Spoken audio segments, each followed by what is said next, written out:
সদ্য অনুষ্ঠিত বিধানসভা নির্বাচনে কাটিগড়া বিধানসভা কেন্দ্রে জয়ী হয়েছেন বিজেপি নেতা কমলাক্ষ দে পুরকায়স্থ। নির্বাচনের ফলাফল ঘোষণার 24 ঘন্টার মধ্যেই এক প্রকাশ্য সভায় কোনো রাখডাক না রেখেই বিজেপির বিজয়ী প্রার্থী কমলাক্ষের ঘোষণা।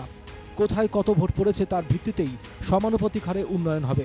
মুসলমান অধ্যুষিত অঞ্চলে ভোট পড়েছে কম, তাই উন্নয়ন হবে তারই অনুপাতে। সাংবিধানিক প্রক্রিয়ায় নির্বাচনে সাধারণ মানুষের ভোটে জয়ী হয়েছেন কমলাক্ষ দে পুরকায়স্থ। একজন নির্বাচিত ব্যক্তি সাংবিধানিকভাবেই সংশ্লিষ্ট কেন্দ্রের জনপ্রতিনিধি। স্ত্রী, পুরুষ এবং জাতি, ধর্ম, বর্ণ নির্বিশেষে সেই কেন্দ্রের প্রতিনিধি তিনি। সংবিধান অনুযায়ী কোনো পক্ষপাতিত্বের সুযোগ নেই নির্বাচিত জনপ্রতিনিধির। অথচ নির্বাচিত হলেই চাঞ্চল্যকর ঘোষণা নির্বাচিত জনপ্রতিনিধি কমলাক্ষ দে পুরকায়স্থের। কি বলেছেন কমলাক্ষ, একবার শুনে নেওয়া যাক। যে ভূত 800 ভোট কাস্ট হয়েছে, 20টা 30টা আমার দিলায়, বিজেপির দিলায়, আর 700-800 দিলেই হইলো কংগ্রেসের দিলেই ভাই। এই ভূত কথা কাজ হইতো না, এই ভূত এরকম কাজ হইতো না। যেরকম ভোট হইব, যেরকম আমরা ভোট পাইমো, কোন সেন্টার আমি দেখছি পাইছি 200-250 ভোট, 1-2টা সেন্টার পাইছি আমরা, একটা কম সংখ্যক সেন্টার আমরা পাইছি। এই সেন্টারগুলো কাম করতে আমরা অসুবিধা নাই, ঠিক আছে, কিন্তু যেখানে 20-25টা 30টা ভোট, সেই অঞ্চলে কাজ করতে ভোটের পরিসংখ্যার মতো কাজ করতে লাগতো। ভোট পর্ব মিটে গেছে গণনাও। পর্যাপ্ত ভোটের ব্যবধানে সসম্মানে জয়ী হয়েছেন কমলাক্ষ দে পুরকায়স্থ। কদিন পরেই বিজেপি নেতৃত্বে নতুন সরকার গঠিত হবে। তারপরও ভোটারদের ধর্মীয় পরিচয়কে বিশেষ গুরুত্ব দিয়ে তুলে ধরতে তৎপর বিজেপি নেতা কমলাক্ষ। নাগরিকদের মধ্যে বিভাজন টেনে কমলাক্ষ বলেন, একদিকে ভারতীয় সভ্যতা সংস্কৃতি আর অন্যদিকে অনেকে বিশ্বাস করেন বাবরি সংস্কৃতিতে। কমলাক্ষর মুখেই শুনে নেওয়া যাক তার মন্তব্য।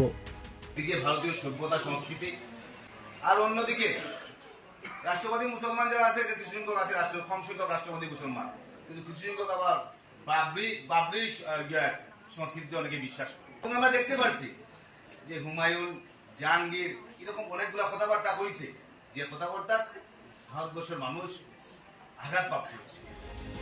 মুসলিম ভোটারদের ইঙ্গিত করে কমলাক্ষ বলেন, ভোটের দিন তাদের হয়তো জান্নাতে যাওয়ার কথা এসে পড়ে।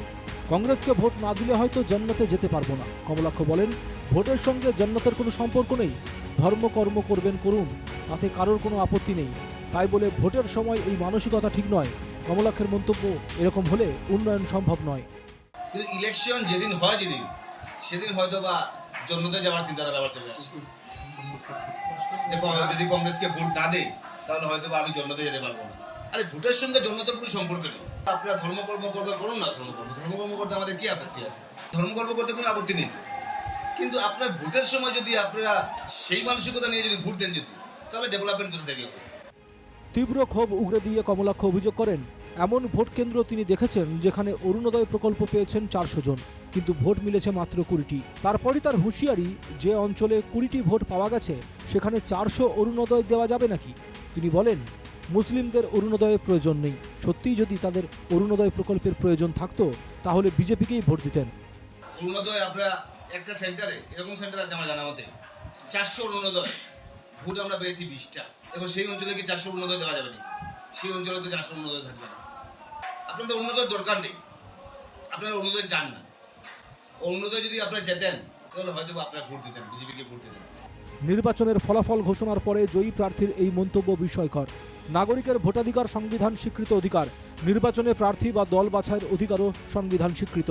একটি কেন্দ্রের নির্বাচিত জনপ্রতিনিধি সংশ্লিষ্ট কেন্দ্রের সমস্ত মানুষেরই প্রতিনিধি, সেখানে পক্ষপাতিত্বের সুযোগ নেই। কাটিগড়া থেকে প্রদীপ্ত পুরকায়স্থের রিপোর্ট, NKTV বাংলা।